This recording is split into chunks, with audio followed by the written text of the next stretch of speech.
सोचो एक ऐसी जगह जहां बर्फ के बीच से खून जैसा लाल पानी निकलता हो।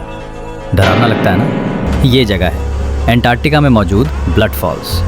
1900 के दशक में जब साइंटिस्ट ने इसे पहली बार देखा तो उन्हें लगा कि शायद ये किसी अजीब एल्गे की वजह से हो रहा है, लेकिन असली सच और भी ज़्यादा सरप्राइजिंग था।